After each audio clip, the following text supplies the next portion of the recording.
Apparently, walking next to Taylor Swift is the greatest accomplishment someone can have in their life.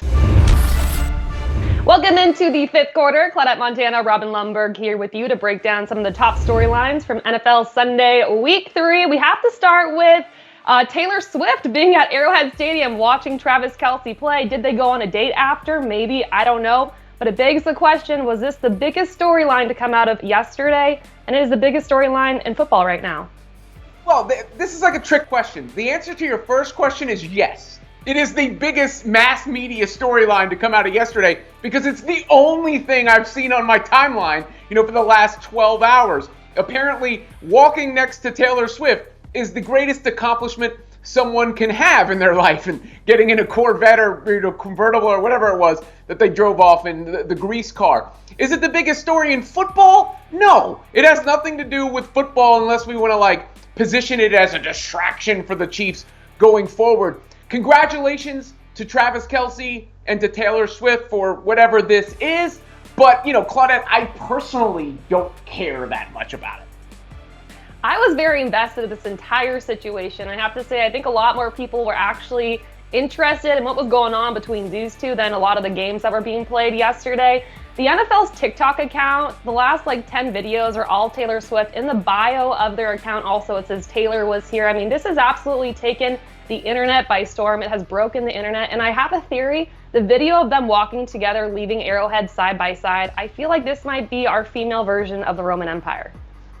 Well, Claudia, when you talk about the popularity of the NFL, I often say the NFL is the single most popular thing in this country, but the Super Bowl halftime show is always the most watched thing in the world, during that year on television, or at least in America, right? And that's because you're bringing in all the football fans, and then you're bringing in all the pomp and circumstance as well. This was kind of the halftime show in real-time regular season 4. And by the way, they announced obviously that Usher is going to be the halftime performer at this year's Super Bowl. This news completely overpowered all of that. Nobody cared. I mean, I cared, but not as much as the Taylor Swift Travis Kelce situation. Not such a good job by the Denver Broncos, who lost by 50 to the Miami Dolphins. So Claudette, how bad is it in Broncos country? Oh, it's so bad, Robin. Just so bad. I can't even watch anymore. When you have one of your own offensive linemen saying that he's been there for 7 seasons and all they do is lose and he's tired of losing, to me that really sums it up and says it all for you right there. Obviously, their defense gave up 70 points. They lost by 50. They're 0-3 to start the season.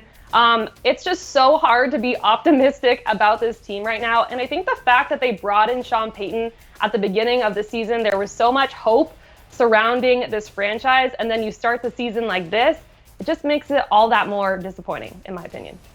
I don't think it's as bad as everybody's making it out to be. Look, that was a beatdown put on by the Dolphins, no question. We're going to get to them in a second, how good they are. But the Broncos lost their first 2 games of the season by a combined 5 points. Those could have gone the other way. They have an easy schedule upcoming the next 2 games, both very winnable games for them. In fact, 2 games that I think that they will win. So I think Russell Wilson has played better this year. I didn't really have expectations for the Broncos to do everything. Sean Payton may have put a little target on them by the comments he made about Nathaniel Hackett, but it's not as if we're talking about a Super Bowl team here collapsing. I still believe that by the end of the season, we will consider this Broncos team improved from last year's team. The Miami Dolphins, obviously, they beat Denver 70-20. Do you think they're the most talented team in the NFL right now, the best team? No. The Kansas City Chiefs are the best team in the NFL until proven otherwise. They won the Super Bowl last year. In the Patrick Mahomes era, the worst they've done is the AFC Championship game. They just put 41 points on the board. They would have won week 1 against the Lions if Kadarius Toney could make a catch. Now, I'm not taking anything away from the Dolphins. They've been great. They've been lights out. But Tua's durability is always a question.